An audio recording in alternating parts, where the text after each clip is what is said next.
Ceci est un livre audio autogénéré par Google. Lauréat, Prix scientifique L'Harmattan.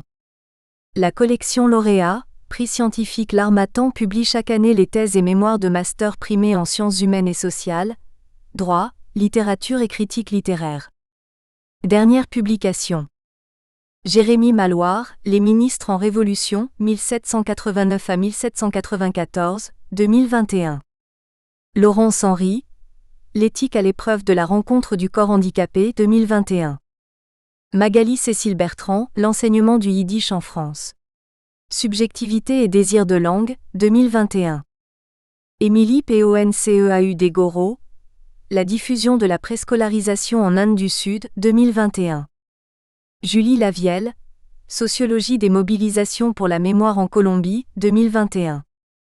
Cécile Denis, La résistance allemande et autrichienne en France, 2021. Pierre Dassy, Penser et représenter la nature à l'école sous la Troisième République, 2021. Anne Bessette, Du vandalisme d'œuvres d'art. Destruction, dégradation et intervention dans les musées en Europe et en Amérique du Nord depuis 1970, 2021. Guillaume Jaehnert, Catherine Deneuve et Yves Saint-Laurent, Un style entre écran et podium, 2020. Charlie Vallet, La production d'énergie solaire par les personnes publiques locales, 2020. Johanna Benredouane, La renonciation en droit de l'aide sociale. Recherche sur l'effectivité des droits sociaux, 2020. Introduction, la thèse de l'accommodement culturel. À l'instar de Dieu dans la théologie chrétienne, le cannabis est à la fois 1 et 3. Pour narrer son histoire jusqu'à nous, la tripartition chronologique des relations entre l'homme et les substances psychoactives, théorisée par le psychiatre Pierre Deniker en 1966, s'avère ainsi particulièrement pratique. Au commencement était Cannabis sativa. Cette haute plante aux tiges cannelées, dont les feuilles résineuses et multifoliées sont reconnaissables entre toutes, semble avoir quitté son berceau centra-asiatique à l'époque néolithique, à la faveur des vents et des déplacements humains. On la retrouve en Chine, dans la pharmacopée du héros civilisateur Shennong, dès le 3e millénaire AV. J.C. Elle est mentionnée dans le sous-continent indien par les textes védiques aux alentours de 1500 avant Jésus-Christ. Hérodote signale son utilisation psychotrope par les Scythes de la mer Noire au 5e siècle AV. J.C. À la même époque, elle gagne le nord et l'est du bassin méditerranéen, où les Romains l'emploient notamment pour tisser des cordages de marine. À partir du 7e siècle, les conquêtes arabo-musulmanes l'emmènent vers le Maghreb et l'Afrique subsaharienne. Dès le XVIe siècle, elle traverse l'Atlantique sur les bateaux des marchands et des négriers européens, achevant son tour du monde en s'implantant sur l'ensemble du continent américain au cours des décennies suivantes. Tout au long de cette première période, la période archaïque qui remonte à la nuit des temps, les peuples et les civilisations qui se sont saisis de cannabis sativa l'ont globalement fait pour 2 raisons. La solidité de ses fibres et ses propriétés psychoactives. S'il sert d'abord à désigner une plante, le terme cannabis sert ainsi également à désigner une drogue. Bien que sa consommation pour atteindre des états modifiés de conscience soit attestée antérieurement, il a fallu attendre le long XIXe siècle, la période classique de l'histoire des usages de substances psychotropes, pour que cette caractéristique de cannabis sativa soit mise à profit de manière notable et désacralisée en Occident. Alors que les chamans scythes ou les disciples de Shiva s'enivraient des vapeurs de sa combustion dans le cadre de pratiques cérémonielles, les soldats français qui débarquent en Égypte sous les ordres du général Bonaparte, en 1798, ingèrent la résine qui en est extraite avant tout pour tromper l'ennui de leur cantonnement forcé dans le pays des anciens pharaons. Dans leur sillage, une poignée de cliniciens et d'écrivains romantiques s'entichent de la substance, lui prêtant qui des vertus analgésiques, qui la capacité d'explorer les pathologies mentales, qui encore celle de favoriser le génie créatif. Cet engouement médico-artistique pour le cannabis atteint son apogée à Paris dans les années 1840, avec la tenue de plusieurs soirées d'expérimentation du produit chez le peintre Fernand Boissard de Boisdenier. Son ami, Théophile Gautier, en a livré un récit célèbre mais volontairement romancé dans son conte fantastique, Le Club des Atchikini. Charles Baudelaire, qui s'y est parfois rendu, participe également à populariser la pratique au travers de la publication des Paradis artificiels, en 1860. Si elle témoigne de l'existence d'un usage ludique ou expérimental du cannabis en Europe au mi-temps du XIXe siècle, ces deux œuvres ne nous apprennent cependant pas grand-chose concernant la réalité de sa consommation. De fait, jusqu'aux années 1960, l'accession à l'ivresse par son entremise ne concerne que quelques minorités bien précises, se trouvant le plus souvent à la croisée de la bohème artistique, de la marginalité urbaine et de la petite délinquance. Tout change avec la révolution juvénile et contre-culturelle des 60s. Aux côtés du rock, de la route, des cheveux longs, des sagesses orientales, mais aussi des buvards de LSD, la consommation du cannabis devient tout à la fois signe de dissidence sociale, vecteur de communion générationnelle et outil d'évasion intérieure pour une partie des enfants du baby-boom et de la prospérité d'après-guerre.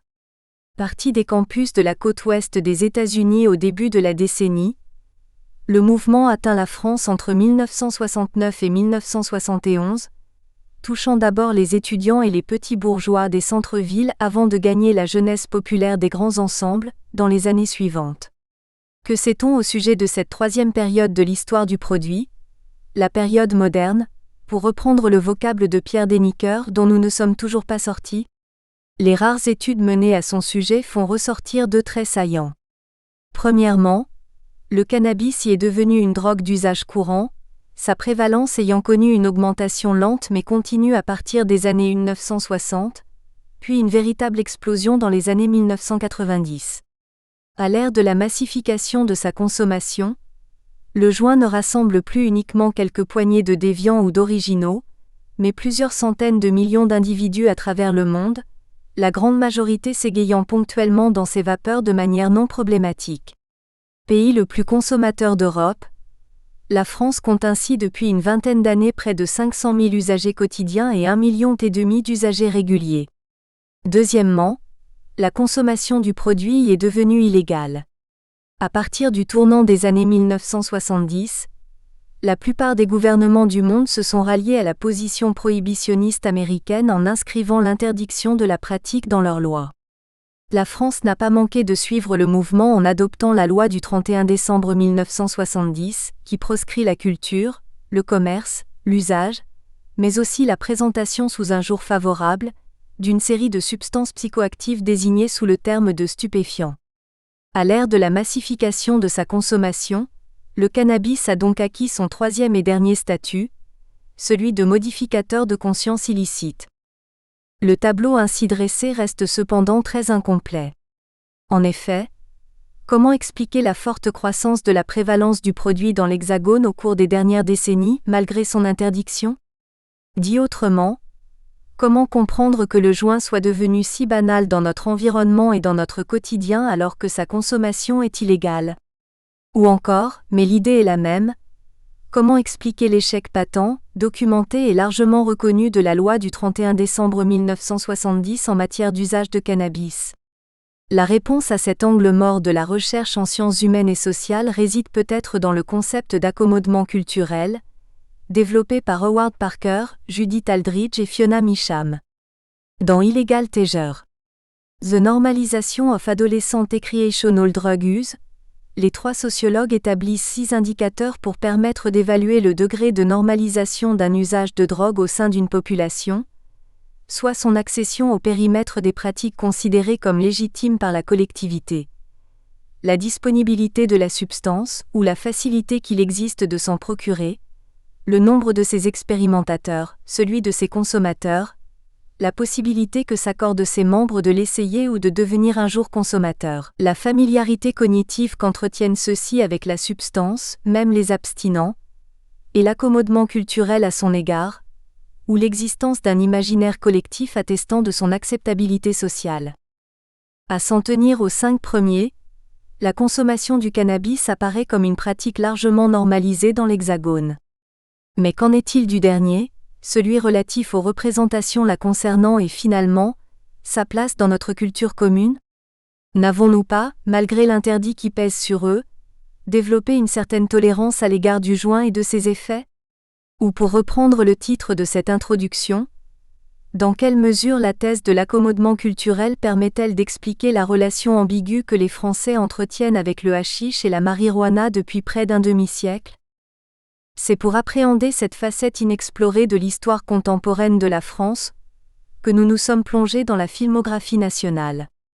Qu'il soit cinématographique ou télévisuel, le long-métrage de fiction constitue en effet un prisme de l'époque dans laquelle il est immergé, susceptible de révéler aux chercheurs les peurs, les fantasmes, les valeurs mais aussi le niveau de développement technique, l'état des normes ou le fonctionnement économique de la société qu'il a créée, médiatisée, consommée et parfois patrimonialisée. Quelle meilleure voie d'accès au passé de notre imaginaire commun, en somme, que cette production culturelle composée d'images en mouvement sonorisées et scénarisées, située à la croisée de la création artistique et de l'exploitation commerciale? En explorant systématiquement les fonds des principaux centres d'archives audiovisuelles du pays, Inathèque, Bibliothèque du film, Forum des images, etc., nous sommes parvenus à constituer un corpus de 110 œuvres françaises contenant au moins un moment cannabique, soit une succession plus ou moins longue et complexe de plans dépeignant la consommation du stupéfiant. Cette masse d'extraits filmiques a été passée au triple tamis de l'analyse sémiologique, de l'analyse sociologique et de l'analyse culturaliste, afin de nous permettre de déduire les représentations sociales du produit de ces mises en fiction tout au long de la chronologie considérée. Celle-ci débute en 1969, soit au moment où le cinéma français commence à dépeindre de manière continue les usages de cannabis qui se banalisent dans l'Hexagone. Elle s'achève en 2002, alors que les taux de consommation de la substance atteignent un record historique chez les jeunes, que les films mettant en scène la pratique approchent la dizaine chaque année, et que le milieu de l'audiovisuel s'apprête à vivre une révolution sous l'effet conjugué de la démocratisation des technologies numériques et de la concurrence des plateformes de visionnage en ligne. Entre-temps, les représentations fictionnelles du hashish se sont multipliées, gagnant la télévision à la fin des années 1970, apparaissant sur grand écran à un rythme modeste mais stable jusqu'à la fin des années 1980, puis explosant à partir du début des années 1990, à l'instar de la prévalence du produit, figure 1. Cinéma-télévision. Figure 1. Nombre de films français par année contenant au moins un moment cannabique, 1969 à 2002. En parallèle de cette banalisation quantitative du joint sur les écrans, les mises en scène de son usage semblent être devenues bienveillantes au cinéma et dans une moindre mesure à la télévision. C'est ce double phénomène que les lignes qui suivent entendent éclairer, dans une perspective chronologique, d'abord, afin de mettre au jour les grandes étapes de l'accommodement culturel des Français au cannabis depuis la fin des années 1960, puis dans une perspective synchronique, afin d'identifier les ressorts rhétoriques, psychologiques et proprement filmiques, ayant conduit à cette inflexion du regard porté sur le premier des stupéfiants. Première partie. Histoire des représentations filmiques et sociales du cannabis en France, 1969 à 2002. Pas plus que le cannabis n'est devenu un produit de consommation courante du jour au lendemain dans l'Hexagone, les Français ne se sont subitement habitués à sa présence dans leur culture et dans leur environnement. En effet, la massification de ses usages et l'accommodement à son endroit ont été des processus graduels, prenant conjointement naissance à l'extrême fin des années 1960.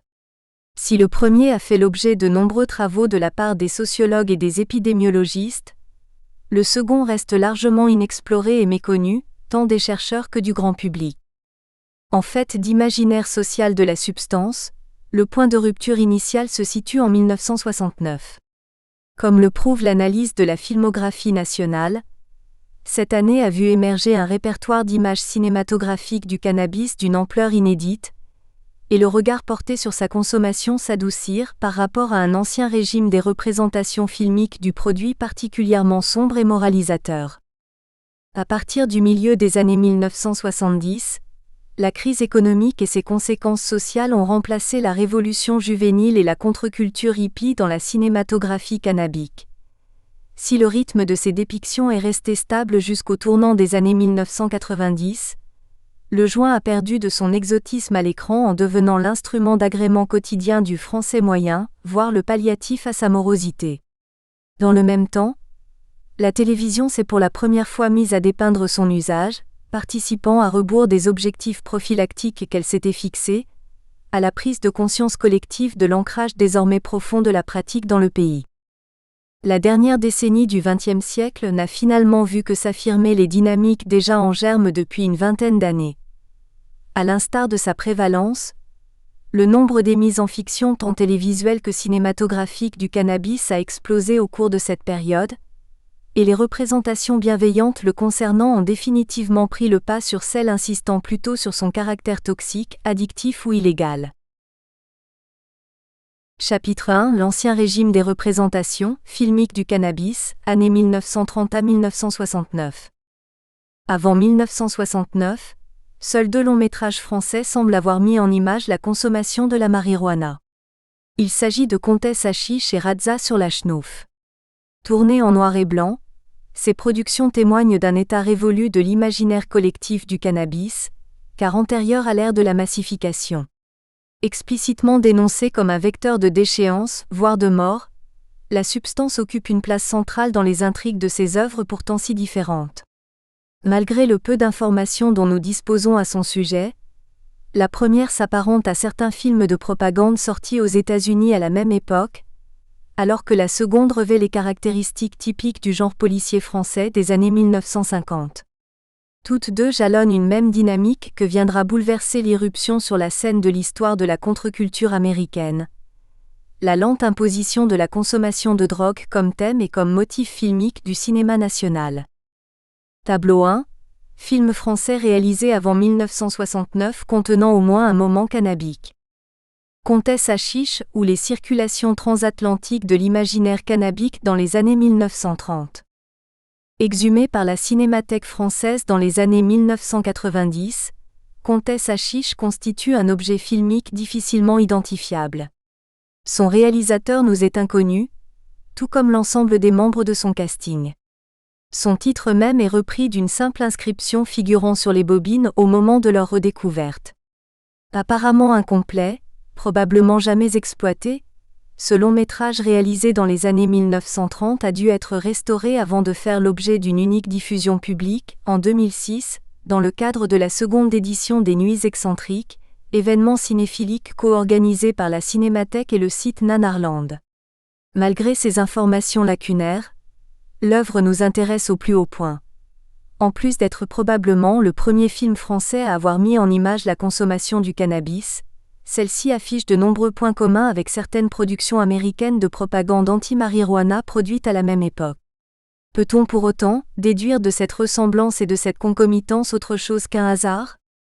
Les premières représentations du cannabis et des autres drogues au cinéma. Comme le soulignent Éric Corbobès et Francis Vergne dans l'entrée cinéma du Dictionnaire des drogues et des dépendances, les films de drogue sont présents depuis l'apparition du 7e art. Comtesse Hachiche s'inscrit ainsi dans une histoire déjà vieille de plusieurs décennies au moment de sa réalisation. Dès le début du XXe siècle, quelques productions, principalement anglo-saxonnes, se mettent en effet à représenter la consommation d'opium, alors en pleine croissance en Occident. La pratique sert de support à la mise en scène du vice, comme dans The Chinese Opium Den, W.K. Laurie, 1894, de prétexte à l'apparition des premiers effets spéciaux, comme dans Un horrible cauchemar, Ferdinand Zecca, 1901, et The Vision of an Opium Smoker, R.W. Paul, 1905, ou plus rarement, d'adjuvants aux héros dans le cadre d'enquêtes policières, comme dans The Mystery of the Tipping Fish, Christy Caban et John Emerson, 1916. Il faut attendre les années 1930 pour que le cinéma américain ne s'intéresse au cannabis. Dans Murder at the Vanities, Mitchell Leisen, 1934, Gertrude Michel chante par exemple « S with Marijuana Brown » alors que Night of Terror, Benjamin Stoloff 1933, met en scène 2 hommes, dont un policier partageant un joint. Entre-temps, le climat avait pourtant drastiquement changé à Hollywood en matière de représentation des usages de stupéfiants, figure 2. Figure 2, Night of Terror, Benjamin Stoloff 1933. Drogue, censure et cinéma dans l'Amérique des années 1920. Au début du XXe siècle, les États-Unis prennent la tête d'une croisade internationale visant à faire interdire le commerce et la consommation de la plupart des drogues en circulation. Dans le sillage des conférences de Shanghai 1909 et de La Haye 1912, le grand écran est progressivement mis au service de ce mouvement de réprobation morale et hygiéniste. Dans les années 1920, nombre de réalisateurs bâtissent ainsi leur carrière sur la dénonciation de la toxicomanie. À la même époque, la principale association professionnelle de producteurs américains, Motion Picture Association of America ou MPAA, place à sa tête William Hay, un républicain d'obédience presbytérienne, partisan de l'ordre et de la vertu publique. Afin d'éviter la mise en place d'une censure fédérale qu'appelle de ses vœux une opinion conservatrice choquée par la multiplication des scènes de violence, de beuverie et de sexe au cinéma, ce dernier s'emploie à établir un ensemble de règles visant à encadrer la représentation de ces pratiques, accusées de corrompre la santé morale des enfants et des adultes. Le Code Hay, qui voit officiellement le jour en 1930, cible également la drogue. Si la mise en image du trafic est explicitement proscrite, celle de la consommation fait l'objet de plus de mansuétude. Seuls du tact et de la modération sont initialement demandés aux producteurs et aux réalisateurs dans le traitement de ces scènes. Le Federal Bureau of Narcotics est la DTUGSPLOitation américaine des années 1930. La croissance de la consommation de marijuana au sein de la classe moyenne blanche et la création d'un Federal Bureau of Narcotics, FBN, en 1932, change la donne. Plus qu'une simple agence de lutte contre les stupéfiants, cette dernière devient rapidement une machine de relations publiques prohibitionniste, sous la houlette de son premier directeur, Harry J. Anslinger. Opposant implacable au cannabis, qu'il accuse de tous les maux, ce dernier instille un climat de défiance et de paranoïa à son encontre, dont profitent quelques cinéastes malins. S'engouffrant dans la brèche de la dénonciation des usages d'opium qu'avaient inauguré leurs prédécesseurs dans les années 1920, le Français Louis Gagné et les Américains Elmer Clifton et Dwayne Esper tournent en quelques années plusieurs longs métrages s'attachant à dépeindre les dangers de la marijuana avec un didactisme sans nuance. Les titres de leurs œuvres donnent le ton. Assassin of Youth, Elmer Clifton 1935, Reefer Madness Tell Your Children, Louis Gagné 1936 et Marijuana Weed with Roots in Hell, Dwayne Esper 1937. Toutes trois présentent des similitudes troublantes. La mise en scène d'une jeunesse fragile et sans repère qu'un incontrôlable désir de jouir conduit à commettre les pires atrocités sous l'effet de la drogue. La représentation de la marijuana comme première marche vers des psychotropes plus durs, son association systématique au stupre et sa fâcheuse tendance à rendre la population blanche apathique et improductive, à l'image des clichés alors associés aux Noirs et aux Mexicains, etc. Leur piètre qualité artistique et leur évide opportunisme à traiter une thématique anxiogène sur un mode sensationnaliste, permet d'affilier ces productions au genre relativement confidentiel de la drugsploitation, ou film à petit budget sur la drogue. Peut-on aller jusqu'à dire que le directeur du FBN s'est servi du cinéma pour faire accepter par les Américains son projet d'interdire le cannabis sur le territoire national ? Certes, Assassin of Youth, le titre du film d'Elmer Clifton sorti en 1935, est mot à mot la formule qu'a employée Harry Anslinger pour qualifier la substance dans un article paru en juillet 1937, soit au moment de l'adoption du Marijuana Tax Act, qui instaure une taxation prohibitive de tous les acteurs de la filière du chanvre. Pour alimenter la thèse de la propagande d'État, évoquons également le témoignage d'Hildegard Esper, épouse de Dwayne Esper et scénariste de Marijuana. À plusieurs reprises, celle-ci a affirmé que le futur directeur du FBN lui avait commandé Sinister Harvest, un documentaire sur les ravages du hashish tourné en Égypte en 1930. La plupart des chercheurs ayant travaillé sur le sujet réfutent cependant cette lecture des événements.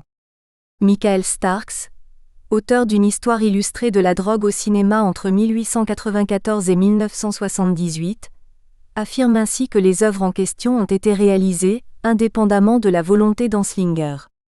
S'il est certain que la communauté de représentation entre la drugsploitation et les discours de ce dernier ont participé à légitimer une propagande fédérale qui répétait à satiété que la marijuana représentait un danger moral et sanitaire de premier ordre pour la jeunesse américaine, il semble exagéré de voir dans ces films plus que l'exploitation cinématographique, des peurs qui parcouraient alors la société états-unienne, de la part de quelques producteurs hostiles aux drogues ou ayant flairé un bon filon commercial.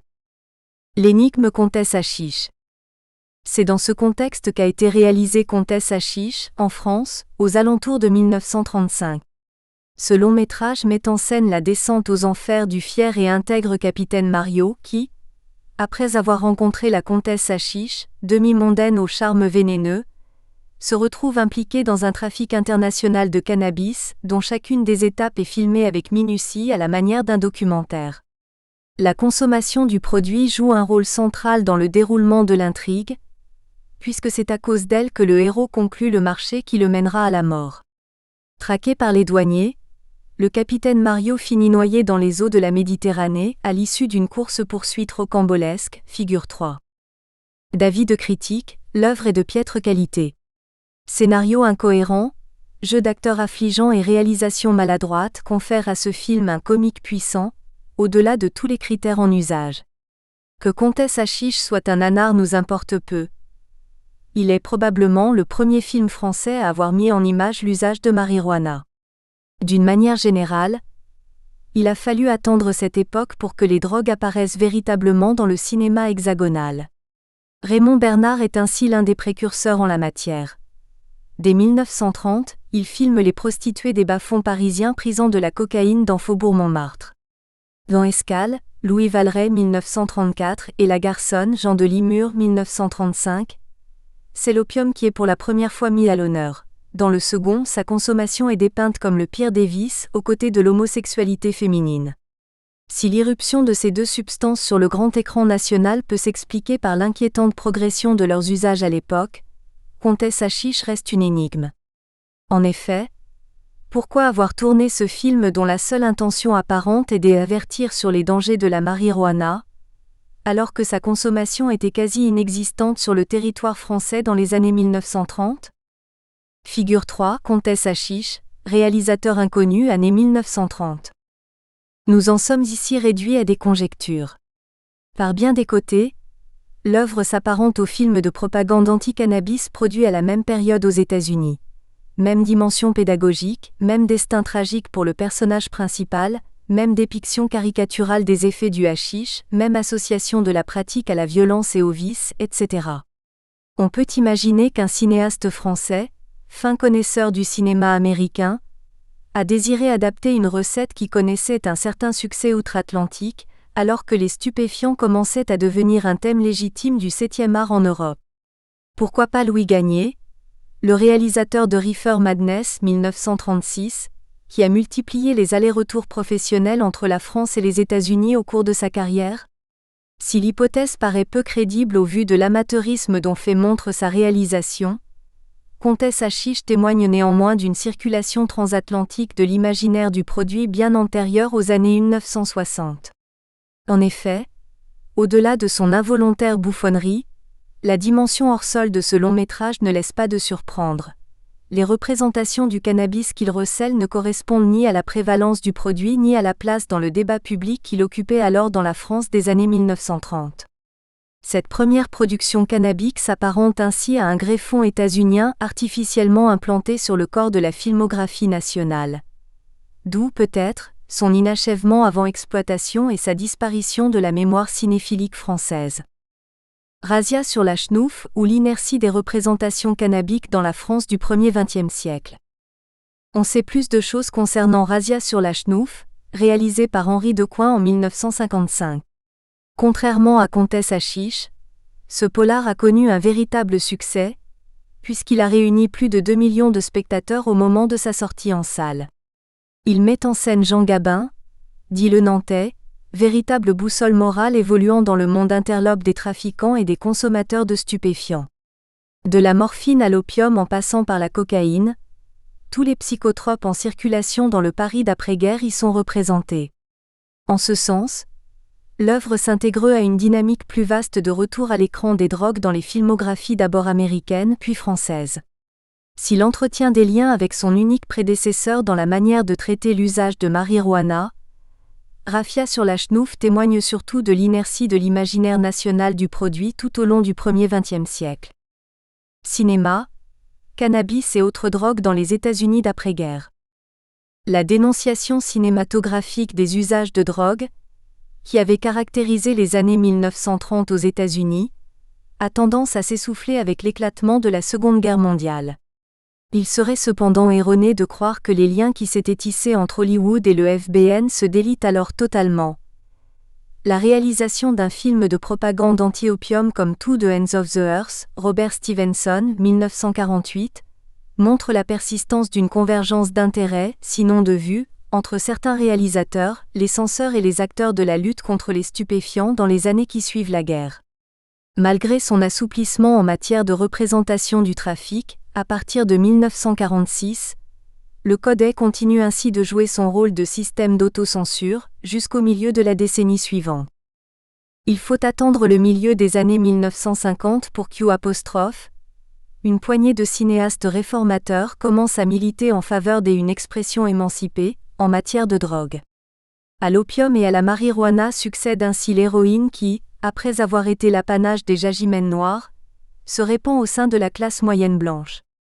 Outre l'actualité de la question, on peut émettre l'hypothèse que la seringue, le garrot et l'injection intraveineuse sont apparus aux scénaristes et aux réalisateurs comme des éléments plus CINE accent aigu génique que le joint pour exprimer le danger de la consommation des stupéfiants. En 1955, sortent coup sur coup deux longs métrages représentant pour la première fois un personnage en train de se faire un fixe, The Pusher, Social Service Picture, et The Man with the Golden Arm, Otto Preminger. Si la réalisation artisanale et sensationnaliste du premier le rattache à la tradition de la drugsploitation, le second se distingue de tous ses prédécesseurs par son approche sérieuse et sociologique du problème de la drogue. Il met en scène Frankie, interprété par un Frank Sinatra au fait de sa carrière d'acteur, toxicomane de retour de cure, en proie à la rechute dans un Chicago peuplé d'escrocs et de dealers sans scrupules. Dans les années qui suivent, plusieurs films américains adoptent cette veine réaliste, n'hésitant pas à user d'images chocs pour présenter l'addiction comme une pathologie affaiblissant aussi bien les corps individuels que le corps social. C'est notamment le cas de Bigger Than Elf, Nicholas Ray, 1956, ou Monkey and My Back, André de Toth, 1957. Quid de la marijuana dans ce nouveau paysage cinématographique de la drogue outre-Atlantique ? Après sa surexposition d'avant-guerre, il semble que la substance est retournée dans l'ombre jusque dans les années 1960. Les rares films qui la mettent en scène au cours de cette période reprennent les thèses moralisantes et les clichés de la filmographie d'exploitation des années 1930. Shishuda Seno, Sam Newfield, 1949, constitue un modèle du genre. Surfant sur le retentissement de l'arrestation de Robert Mitchum et Lila Leeds pour possession de cannabis, l'année précédente, ce film raconte l'histoire de la jeune Anne Lester, interprétée par ladite Lila Leeds, qui lutte pour aider son frère à payer ses études. Après avoir rencontré un dealer sournois qui l'initie à la marijuana, cette dernière perd son travail et se met à vendre de la drogue, sans jamais hésiter à user de ses charmes. Tout y est. Corruption de la jeunesse, addiction dès la première bouffée, luxure, violence et escalade vers des produits plus forts. 10 ans plus tard, High School Confidential, Jack Arnold, 1958, présentera une image similaire de la substance. Seule évolution notable par rapport au film d'avant-guerre, l'héroïne a désormais remplacé le cannabis comme ultime étape de la déchéance toxicomaniaque. L'esclave ou le difficile retour des drogues au cinéma français. Depuis plus d'une vingtaine d'années au début des années 1950, aucun film français n'avait représenté un usage de drogue. Il faut dire que la guerre, la collaboration et la libération ont chacune été marquées par des formes plus ou moins rigides de contrôle étatique exercé sur le cinéma. Comme aux États-Unis, c'est donc au cours de cette décennie que le grand écran hexagonal renoue avec le thème des stupéfiants, qu'il n'avait fait qu'effleurer dans les années 1930. Cette dynamique prend pour la première fois corps en 1953 avec la coproduction franco-italienne d'Yves Ciampi, L'esclave. Celle-ci met en scène l'addiction à la morphine dans laquelle tombe un ancien pianiste prestigieux, Michel Landa. Du côté du contenu, ce long-métrage s'inscrit pleinement dans l'histoire des représentations de la consommation des stupéfiants que nous venons d'esquisser. À l'instar de Reefer Madness ou Shishuda Seno, il débute par un texte de mise en garde, permettant de signifier au public et aux censeurs les intentions pédagogiques du réalisateur. À l'instar de The Man with the Golden Arm, la dépendance du héros est d'origine iatrogène. Le film rompt ainsi avec les représentations françaises des années 1930, qui circonscrivaient la toxicomanie au monde des marginaux et des criminels, pour la faire apparaître comme une épidémie susceptible de toucher tout un chacun. L'esclave constitue surtout une rupture dans l'histoire des interdits cinématographiques nationaux. L'historien Frédéric Hervé lui attribue même un statut jurisprudentiel en matière de dépiction des usages de psychotropes sur grand écran. Pour la première fois, en effet, la drogue est érigée en motif de coupe franche sur les bobines et de réécriture des dialogues. En plus de faire l'objet d'une interdiction aux moins de 16 ans, le film est présenté en avant-première à un panel de prêtres et de religieuses, chargés d'évaluer si l'œuvre ne montre pas la consommation de manière trop désirable. Malgré le destin tragique de son héros, celui-ci finit à l'asile après avoir échoué à se défaire de son addiction. Le film d'Yves Champy inaugure ainsi l'ouverture d'une ère de censure potentielle à l'encontre de la représentation des stupéfiants au cinéma. Les représentations cannabiques de Razia sur la Schnouf, à la croisée des héritages. C'est donc dans un double contexte de réapparition des drogues à l'écran et d'encadrement de leur dépiction qu'est réalisé Razia sur la Schnouf en 1955. Frédéric Hervé rappelle que dès l'écriture du scénario, ce nouveau paradigme est intégré par le producteur, Gaumont. La part belle faite à la police, en la personne de Gabin, vise en effet à amadouer les censeurs. Malgré ces précautions, ces derniers interdisent le film aux mineurs et à l'exportation, l'interdiction totale ayant été évitée de justesse. Non content de ces restrictions, il touche également au contenu de l'œuvre, celle-ci est notamment expurgée d'une scène de piqûre. Les stupéfiants restent tout de même omniprésents dans ce long-métrage, à tel point qu'on peut le considérer comme le premier véritable film sur la drogue français. Le traitement qui leur est réservé est d'ailleurs relativement classique. Précédé d'un intertitre mettant en garde contre le redoutable fléau de la drogue, l'histoire se résume à une plongée moralisante et documentarisante au sein d'un réseau de trafiquants, des toxicomanes et de petits détaillants qui font leur commerce dans le métro jusqu'aux caïds qui dirigent l'organisation depuis un hôtel de luxe. La consommation n'apparaît, elle, que 3 fois à l'écran. Au début du film, Henri Ferré, l'inspecteur infiltré, se fait conduire dans une fumerie clandestine où il assiste au rituel minutieux d'un groupe d'opiomanes. Un peu plus loin, une seconde scène laisse furtivement apparaître une femme sniffant un rail de cocaïne lors d'un repas au restaurant. Située à la fin, la dernière n'est autre que l'unique moment cannabique de l'œuvre. Celui-ci nous intéresse particulièrement. D'abord, parce qu'il constitue probablement la première mise en son et en image d'un usage de hashish dans un film français ayant connu un tel succès et une diffusion sur l'ensemble du territoire. Ensuite, parce qu'il puise dans un imaginaire national du produit relativement ancien. La scène s'intègre à une longue séquence au cours de laquelle le Nantais s'en remet à Léa, une toxicomane de sa connaissance, pour l'introduire auprès des revendeurs du réseau qu'il cherche à faire tomber.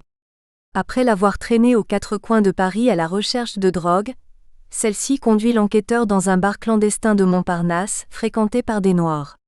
Au comptoir, cette dernière achète un joint qu'elle s'empresse d'aller faire allumer au fond de la salle. En plus d'être enfumée, l'ambiance est malsaine, presque inquiétante. Les clients sont apathiques et patibulaires, certains semblent mal supporter les volutes de l'herbe, et tous se rapprochent lentement de Léa lorsque celle-ci se met à danser de manière sensuelle avec un homme torse nu. Commençons par dire que les représentations du cannabis contenues dans cette scène ne divergent pas fondamentalement de celles de la drugsploitation américaine des années 1930. L'usage de la substance permet ici de signifier la dépravation d'une jeune femme. La pratique est associée à la petite criminalité et à la luxure. En ce sens très général, Razia sur la Schnouf vit écho à Assassin of Shoes ou Refaire Madness, voire à leur pendant français Comtesse Hashish. Cependant, des traces d'un imaginaire plus spécifique minette nationale et surtout plus ancienne apparaissent également. Dans la hiérarchie implicite de la dangerosité des drogues, la marijuana fait jeu égal avec des produits plus durs. En effet, c'est le psychotrope que consomme Léa au terme de sa soirée, après avoir ingurgité de l'alcool et sniffé plusieurs traces de cocaïne. C'est son ivresse qui l'amène à se vautrer dans la sexualité interethnique, pire des déchéances, dans une France colonialiste toujours pétrie de préjugés racistes. Les censeurs ne s'y sont d'ailleurs pas trompés, puisqu'ils ont demandé aux réalisateurs de couper les dernières secondes de la danse nègre, trop explicite à leurs yeux. Le caractère éminemment exogène de la consommation du cannabis sur lequel insiste l'œuvre doit ainsi être souligné. Contrairement à la totalité des films précédemment évoqués, français comme états-uniens, le fournisseur comme les consommateurs ne sont pas des blancs possédant un certain statut social, mais des personnes noires et pauvres que l'on imagine originaires de l'empire colonial français, figure 4. Figure 4, Razzia sur la Schnouf, Henri Decoing 1955. À l'inverse des réalisateurs américains des années 1950, qui avaient fait leur adagio en remplaçant le cannabis par l'héroïne pour symboliser l'escalade toxicomaniaque, Henri Decoing s'est ainsi contenté de puiser dans les tréfonds de la culture nationale pour mettre en scène la marijuana. Durant le dernier tiers du XIXe siècle, les médecins et les politiques français avaient en effet progressivement oublié les connaissances patiemment acquises à son égard depuis la campagne d'Égypte. C'est pour cette raison que le hashish et ses préparations ont été intégrés à la liste des stupéfiants, pour la première fois établie par la loi du 12 juillet 1916, aux côtés de produits autrement plus forts et plus addictifs comme l'opium, la morphine et la cocaïne. Sa quasi-disparition de l'Hexagone au cours des décennies suivantes semble n'avoir rien arrangé. Au milieu des années 1950, le cannabis était toujours considéré comme une drogue étrangère comptant parmi les substances psychotropes les plus morbides. En ce sens, Razzia sur la Schnouf témoigne de la remarquable stabilité des représentations sociales de la substance en France tout au long du premier XXe siècle, même si l'œuvre se montre relativement fidèle aux réalités sociologiques de sa consommation à l'époque de son tournage. 1965, fin de l'Ancien Régime des représentations cinématographiques du cannabis. En 1972, un certain Estaki publie un article pionnier dans la revue de l'Office des Nations Unies contre la drogue et le crime, ONUDC, Bulletin en narcotics. Intitulé « The Drug Cinema », ce dernier constitue la première tentative d'historicisation de la représentation des drogues au grand écran. S'appuyant principalement sur les mises en scène du cannabis dans la filmographie américaine, l'auteur argue qu'une double rupture se serait produite en 1965. D'un point de vue quantitatif, le nombre des drug films aurait significativement augmenté à partir de cette date, alors que d'un point de vue qualitatif, le regard porté par le 7e art sur les substances psychotropes aurait commencé à se faire plus bienveillant. Pour étayer sa démonstration, Estaki avance que cette bascule a été concomitante de l'explosion de la consommation de LSD et de marijuana chez les jeunes Américains. Ainsi, un nouveau régime des représentations cinématographiques du cannabis aurait vu le jour au milieu des années 1960, à la faveur de la massification des usages de drogue. De fait, nos analyses nous ont permis de mettre au jour un ancien régime des représentations cinématographiques des stupéfiants en général, et du cannabis en particulier. En limitant son analyse à l'Amérique du Nord, l'historienne Susan C. Boyd recense quelques-uns des traits saillants de cet imaginaire aujourd'hui révolu, dans Hooked, Drug War Film in Britain, Canada and the United States. La racialisation du problème de la drogue, l'immédiateté et l'irréversibilité de la chute dans l'addiction, la faiblesse des consommateurs et l'immoralité des revendeurs, l'assimilation de la toxicomanie à un fléau social, etc. Rajoutons le traitement didactique et caricatural de la question par des réalisateurs et des producteurs n'hésitant pas à emprunter au code du documentaire, afin de satisfaire des censeurs se posant en garant de la morale et de la santé publique. Ces permanences ne doivent cependant pas cacher quelques évolutions. Aux États-Unis notamment, l'attention des cinéastes s'est tour à tour portée sur l'opium dans les années 1910 et 1920, sur la marijuana dans les années 1930, puis sur l'héroïne à partir des années 1950. En son temps, chacune de ces substances a ainsi symbolisé le phénomène de la lente propagation des usages de drogue, que connaissait l'Occident depuis le XIXe siècle. Ces cadres chronologiques sont-ils valables pour la France ? Il est permis d'en douter. En effet, comme nous venons de le montrer, l'usage du produit n'est apparu que dans 2 productions avant 1969, dont une n'a probablement jamais été diffusée à l'échelle nationale.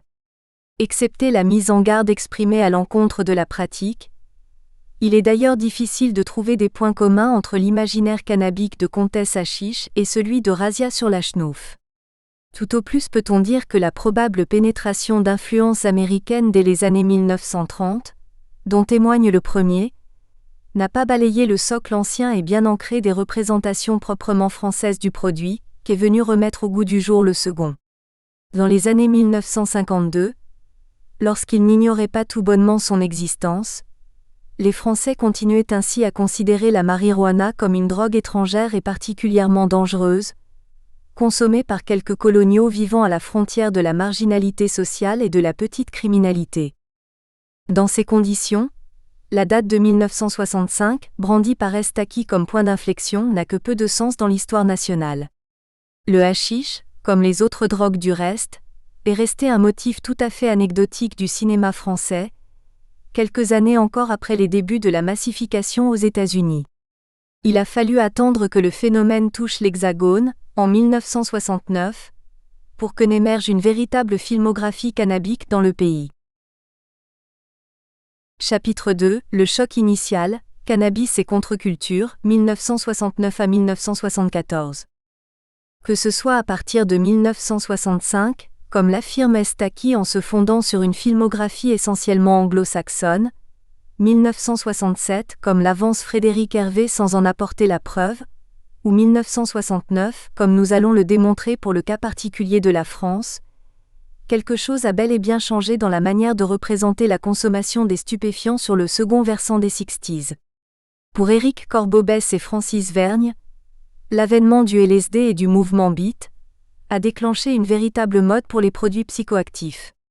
Résultat, la drogue essaie intellectualise ce accent aigu, vulgarise ce accent aigu et atteint le cinéma de psychédélisme. Suzanne C. Boyd caractérise ce nouvel imaginaire filmique par l'émergence de représentations positives des états altérés de conscience, et le rejet des récits antérieurs se contentant de diaboliser la drogue. Rappelant le bouillonnement socio-culturel qui a touché l'Europe et les États-Unis dans les années 1960, Michael Starks pointe du doigt des mises en scène de la marijuana, devenue commune à partir de cette époque, presque obligatoire pour tout film cherchant à séduire le jeune public. Dans un même ordre d'idées, Peter Verstraeten, professeur d'études filmiques et littéraires à l'Université de l'Éden, qualifie d'obsessionnel l'intérêt pour les psychotropes développé par les comédies graveleuses néerlandaises depuis les années 1970. En effet, après être longtemps restée une thématique secondaire ou sulfureuse du 7e art, la drogue a acquis un droit de cité véritable au sein de la cinématographie occidentale. Si le rock et la musique pop ont été les principaux vecteurs de propagation des discours et des idéaux de la bohème anglo-saxonne, certains cinéastes, principalement américains, se sont saisis du grand écran pour mettre en mots, en sons et en images, les désirs de jouissance et de liberté exprimés par les baby boomers. Ces productions, souvent amatrices et à petit budget, ont préparé le terrain au débarquement d'un imaginaire hédoniste et contestataire de la consommation de marijuana, en France.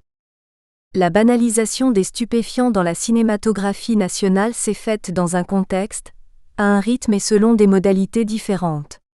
Du fait de la persistance d'obstacles culturels et juridiques à la mise en scène des drogues illicites tout au long des années 1960, l'héroïne, la cocaïne, mais surtout le cannabis, n'ont vu leurs apparitions sur grand écran se multiplier qu'à partir de 1969.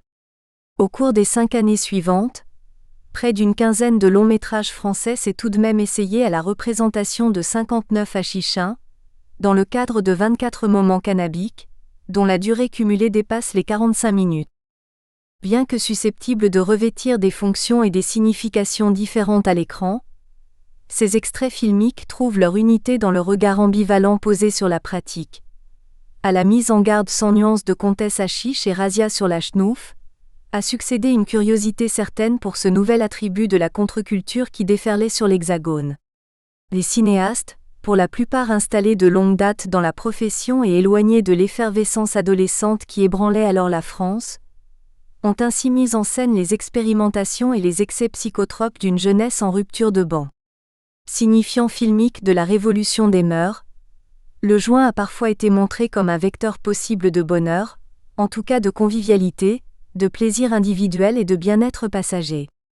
Si elle a favorisé le ressourcement de l'imaginaire national du hashish au contact de la culture hippie, la massification a également participé à réactualiser certains préjugés relatifs à la substance, profondément ancrés dans les représentations collectives depuis le XIXe siècle. De fait, la filmographie cannabique du tournant des années 1970 a-t-elle continué à dépeindre la marijuana comme un paradis artificiel, l'érigeant même en symbole des apostrophes. Un mal-être générationnel annonciateur de la fin des Trente Glorieuses. Tableau 2. Film français réalisé entre 1969 et 1974 contenant au moins un moment cannabique. Drogue et production audiovisuelle du milieu des années 1960 au début des années 1970. Dans le monde anglo-saxon, l'avènement d'une culture juvénile et contestataire a bouleversé le rapport de l'audiovisuel aux drogues au cours des années 1960. Dans la veine des expériences cinématographiques tentées au début du XXe siècle, quelques longs métrages se sont mis à utiliser les propriétés plastiques du film pour retranscrire les distorsions auditives et visuelles qu'entraîne l'absorption de LSD. Ces productions sont cependant restées confidentielles, et surtout minoritaires par rapport à celles qui se sont employées à mettre en scène les pratiques, les valeurs et les idéaux de la contre-culture. À partir du milieu de la décennie, quelques réalisateurs d'avant-garde et bénéficiant d'un renouvellement des structures de l'industrie cinématographique dans le monde anglo-saxon, ont ainsi commencé à multiplier les représentations de l'absorption de stupéfiants, à tel point que Estaki pouvait écrire en 1972 que le drug film était devenu une banalité. Si le public français est entré en contact avec ce nouvel imaginaire de la marijuana au travers de films comme Blow Up, Michelangelo Antonioni, 1966 et Easy Ridley, Dennis Hopper, 1969, les contraintes culturelles et juridiques qui pesaient encore sur le petit et sur le grand écran dans l'Hexagone ont participé à rendre plus frileux l'audiovisuel national en matière de dépiction des psychotropes et des états modifiés de conscience au cours de cette période. La retranscription filmique des effets du LSD, émergence d'un courant cinématographique original mais confidentiel. L'exploration du lien entre les effets de la drogue et les propriétés plastiques du film remonte au premier temps du cinéma. Plus haut, nous avons évoqué le cas de The Vision of an Opium Smoker, 1905, dont le réalisateur R.W. Paul avait prétexté la mise en scène des premiers pour justifier un travail de déformation de l'image censé reproduire un univers onirique inquiétant. Si le recours aux psychotropes est devenu obsolète pour légitimer la présence à l'écran d'effets spéciaux, dans les décennies suivantes, quelques cinéastes des années 1960 ont réinvesti ce lien ancestral en inversant simplement le lien de nécessité. S'inspirant de la Beat Generation, qui voyait dans les hallucinogènes un moyen d'émanciper les individus des carcans de la société techniciste et rationaliste, ceux-ci ont eu l'idée de mettre les propriétés plastiques du film au service d'une retranscription des déformations sensitives qu'induisent ces produits. Mis de côté William Castle, qui a été le précurseur de ce mouvement avec son film d'épouvante The Tingler 1959, on retiendra surtout de productions plus tardives, Chappaqua de Conrad Rooks 1966 et The TNP de Roger Corman 1967. Réalisé par un ancien junkie, le premier fait apparaître certaines figures du mouvement beat, Allen Ginsberg et William Burroughs notamment, alors que plusieurs compagnons de route de la contre-culture hippie, à l'instar de Peter Fonda et Dennis Hopper, jouent dans le second. Tous deux multiplient les variations de rythme et de focale, les incrustations, les images subliminales, les jeux de couleurs et de lumière, les bruits incongrus et les déformations auditives, pour donner au spectateur l'illusion d'un voyage sous acide. Outre leur proximité esthétique, ces longs métrages se distinguent de leurs prédécesseurs par leur absence totale de jugement moral à l'égard des drogues, voire par leur volonté de représenter l'usage de ces dernières comme quelque chose de désirable. Au terme de The Trip, dont le réalisateur a essayé le LSD sous contrôle médical pendant le tournage, le héros, à qui il est demandé si l'expérience en valait la peine, répond ainsi par un énigmatique « Il suppose », qui a été unanimement interprété comme une approbation tacite par les critiques de l'époque. L'originalité de ces œuvres tient avant tout au bain contre-culturel dans lequel elles ont été produites. Appartenant à des mouvances artistiques et culturelles d'avant-garde et entretenant des liens privilégiés avec les stupéfiants, leurs réalisateurs et leurs acteurs ont été les premiers à se servir du cinéma comme vecteur de dédiabolisation, voire de promotion, de la modification de conscience. Difficile cependant, de dire qu'ils ont marqué l'histoire du cinéma.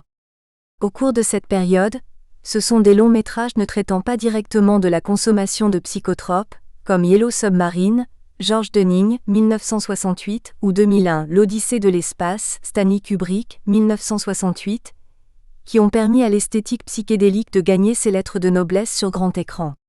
Chappaqua et The Trip, réalisés par des producteurs indépendants avec relativement peu de moyens, n'ont ainsi connu qu'un succès mitigé aux États-Unis. En France, leur diffusion n'a pas dépassé quelques cercles retreints du mouvement underground, qui commençait tout juste à se structurer au moment de leur sortie en salle. C'est au travers d'une filmographie moins conceptuelle, mais surtout moins confidentielle, que le public hexagonal est massivement entré en contact avec l'imaginaire contre-culturel de la consommation de marijuana.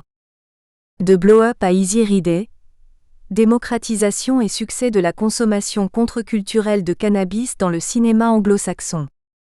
En effet, les quelques expériences sur la matière filmique que nous venons d'évoquer sont restées relativement minoritaires par rapport à la masse des longs métrages anglo-saxons qui s'est mis à représenter les pratiques et le mode de vie hippie, à partir du milieu des années 1960. Fonctionnant comme une caisse d'enregistrement, le cinéma est soudainement pris de curiosité pour cette jeunesse aux cheveux longs qui refusait les normes en vigueur, communiait au son des guitares électriques et trouvait son bonheur dans le hashish ou le LSD. Les moments cannabiques constituent des passages obligés de cette filmographie, à tel point que Michael Starks évalue à plusieurs centaines le nombre des dépictions cinématographiques de la marijuana au cours des années 1960 et 1970. L'un des précurseurs en la matière est Michelangelo Antonioni, réalisateur de Blow Up en 1966. Ce film, qui emprunte au code du roman policier et interroge la place des images dans les sociétés modernes, raconte la découverte d'un meurtre par un photographe évoluant dans le swinging et au don. La consommation de cannabis est loin d'être centrale dans cette œuvre. Elle n'apparaît que dans une longue scène de fête située dans les dernières minutes du film. Les éléments qui composent l'image et la manière dont elle est filmée préfigurent cependant déjà ce que deviendront les représentations canoniques d'un usage contre-culturel de hashish au grand écran. La mise en scène d'une jeunesse aux vêtements chamarrés, l'alternance entre des plans rapprochés sur des sourires béats ou une inhalation difficile, et des plans plus larges sur un groupe rieur et bruyant, l'intérêt insistant pour la préparation du joint et son passage de main en main, etc. Bien que l'indifférence des fumeurs incite le héros à reprendre le cours de sa vie en oubliant le drame dont il a été témoin, on ne peut pas dire que le film porte un jugement négatif sur la prise de cannabis. En effet, la pratique est montrée comme un élément relativement inoffensif de la sociabilité des jeunes londoniens. Sans chercher à rendre l'ivresse désirable, Antonioni semble avoir pris le parti de faire de son long-métrage un simple reflet des mœurs nouvelles qui pénétraient la société de l'époque, s'inspirant en cela du cinéma de la Nouvelle Vague dont il était l'un des héritiers en Italie. Blow Up est probablement le premier contact de grande ampleur noué entre le public français et la consommation contre-culturelle de hashish. En plus d'avoir obtenu la Palme d'Or au Festival de Cannes en 1967, celui-ci a attiré plus d'1,5 million de spectateurs dans les salles obscures de l'Hexagone cette année-là. Est-ce parce qu'il est sorti sur les écrans, l'année où la consommation de marijuana a réellement commencé à exploser en France? Ou parce que la pratique y est omniprésente? Toujours est-il que c'est Easy Ridey, réalisé en 1969 par Dennis Hopper, qui reste, jusqu'à aujourd'hui, le symbole de cette filmographie cannabique et contre-culturelle. Ce long-métrage met en scène le voyage à travers les États-Unis de deux motards, Wyatt et Billy, respectivement interprétés par Peter Fonda et Dennis Hopper. Après avoir conclu un important deal de cocaïne à Los Angeles, ces derniers décident de se rendre au carnaval de la Nouvelle-Orléans. Leur périple est rythmé par les rencontres incongrues, comme cet avocat des droits civiques interprété par Jack Nicholson, et les joints consommés au coin du feu. Malgré leur insouciance et leur ouverture d'esprit, les deux baroudeurs font face à l'hostilité d'une Amérique présentée comme profondément conservatrice. Après avoir brièvement séjourné en prison et s'être fait molester, les deux baroudeurs finissent assassinés au volant de leur moto. Contrairement à Blow Up, les stupéfiants jouent un rôle central dans ce film. Doit-on s'en étonner? Consommateurs de drogue, proches de la bohème californienne, ce dont témoignent les sonorités rock et psychédéliques de la bande originale, Hopper, Fonda et Nicholson étaient déjà présents sur le tournage de The Trip, 2 ans auparavant. On retrouve d'ailleurs, dans Easy Rider, des représentations très similaires de l'absorption du LSD, reposant sur une déformation de l'image et du son. C'est pourtant bien la marijuana qui constitue la clé de voûte du film. C'est vers elle que se tournent systématiquement Wyatt et Billy après une journée de route. Contrairement à l'alcool, auquel l'un des personnages principaux est accro, cette consommation régulière semble ne revêtir aucune dimension problématique ou pathologique. Elle leur offre simplement la possibilité de s'évader par la discussion ou de sympathiser avec les communautés hippies et les marginaux qu'ils croisent à chaque étape de leur road trip. Plus encore que chez Antonioni, elle est un vecteur de sociabilisation et d'échange intellectuel. Ce sont ces propriétés qui lui confèrent sa dimension de symbole contre-culturel dans le film. En effet, son usage permet de distinguer une jeunesse idéaliste, généreuse et émancipée, d'une société vieillissante, violente et intolérante. À l'instar du vin dans la culture gréco-romaine, le cannabis sert donc, dans Easy Rider, d'élément de différenciation culturelle. La grande innovation de ce film réside cependant dans l'inversion radicale des termes par rapport aux périodes antérieures. Ici, le produit n'est plus la drogue du barbare, celle de l'autre, mais bien celle, légitime, autochtone, d'une génération aspirant à changer le monde.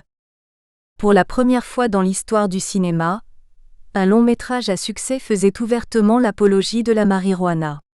Presque immédiatement, Easy Rider est devenu le porte-étendard d'une jeunesse revendicatrice, en connaissant une résonance mondiale. En France, Dennis Hopper a obtenu le prix de la première œuvre au Festival de Cannes en 1969, et malgré des critiques globalement négatives, son œuvre a rassemblé près de 2 millions de spectateurs, restant plus de 6 mois en salle en version originale. Si ces chiffres s'expliquent par l'actualité brûlante de ces images, il est indéniable que l'œuvre a participé à faire circuler un répertoire de représentations encore largement inconnu du public hexagonal au moment de sa sortie, en juin 1969. Plus généralement, le film a servi de modèle à des dizaines d'autres au cours de la décennie suivante, qui, de Joe, John G. Avildsen 1970, à Up in Smoke, Lou Adler, Tommy Chong et Richard Cheech-Marin 1978, se sont attelés à dépeindre le mode de vie hippie et la consommation récréative de marijuana. Une telle destinée n'avait pourtant rien de prévisible pour une production indépendante à petit budget comme celle-ci. Afin d'expliquer la multiplication des drug-films à la fin des années 1960 et l'émergence concomitante d'un imaginaire contre-culturel du cannabis, il n'est pas inutile de faire un détour par les bouleversements qu'a connus l'industrie cinématographique américaine au cours de cette période. La fin du Code Haye, la crise des studios et l'émergence du nouvel Hollywood, les bouleversements du cinéma américain à la fin des années 1960. En abordant une production cinématographique comme un reflet de son époque, on en arrive parfois à oublier que le 7e art est aussi, voire surtout, une industrie sur laquelle pèsent des contraintes économiques, juridiques, techniques et même morales. Il serait ainsi naïf de croire que la banalisation des représentations bienveillantes de l'usage de stupéfiants au grand écran, au tournant des années 1970, a uniquement été la conséquence de la massification de la pratique dans les pays occidentaux. Certes, la croissance du motif dut en partie à l'initiative de quelques cinéastes d'avant-garde, soucieux de retranscrire les soubresauts de leur temps, voire de prendre fait et cause pour les baby-boomers révoltés. Revenons sur le cas précédemment évoqué, de Michelangelo Antonioni. Déjà reconnu en Europe pour sa trilogie cinématographique composée de l'Avventura 1960, La Notée 1961 et L'Éclisse 1962, c'est grâce au succès de son premier film en langue anglaise, Blow Up, qu'il a attiré l'œil d'Hollywood. En 1971, il a ainsi pu réaliser Zabriskie Béouin, un film mettant en scène la révolution juvénile aux États-Unis. Même si son exploitation s'est soldée par un échec commercial, cette œuvre s'avère intéressante pour comprendre l'évolution du regard posé par Antonioni sur la consommation de marijuana. Là où Blow Up montrait en 1966 de jeunes adultes agir avec indifférence par rapport aux normes sociales et utiliser le cannabis pour voyager intérieurement, Zabriskie présentait 5 ans plus tard la défonce comme une nouvelle norme et la sobriété comme une forme de déviance. Dans une même optique, on ne peut expliquer la réalisation et le succès de Taking Off, 1971, sans prendre en compte quelques éléments de la biographie de Milos Forman. Ce film s'apparente à un plaidoyer humoristique pour les mœurs rebelles et transgressives de la jeunesse. Une scène restée culte montre par exemple des parents bon chic bon genre assister à un cours de roulage de joint afin de garder le contact avec leur progéniture. Pour tourner ce qui était à l'époque son premier long métrage, le cinéaste tchèque s'est immergé pendant plusieurs semaines au sein de la population hippie de l'East Village, à New York. Il semble ensuite n'avoir jamais perdu son affection pour la contre-culture des 60s, puisqu'en 1979, il a adapté Air au cinéma, une comédie musicale à l'esthétique psychédélique et à l'atmosphère enfumée. Rien de tout cela n'aurait cependant été possible sans les bouleversements qu'a connus l'industrie cinématographique américaine, au cours des années 1960. Dès le milieu de la décennie précédente, les carcans du codet avaient commencé à devenir obsolètes aux yeux des producteurs et des réalisateurs hollywoodiens. Spécialiste de la culture audiovisuelle anglo-saxonne, Francis Borda explique ce glissement par la rencontre, après la Seconde Guerre mondiale, de dynamiques techniques, juridiques, économiques et esthétiques. La reconnaissance du cinéma comme Nous espérons que vous avez apprécié cet aperçu. Pour continuer à écouter ce livre audio sur Google Play Livres, utilisez le lien dans la description de la vidéo.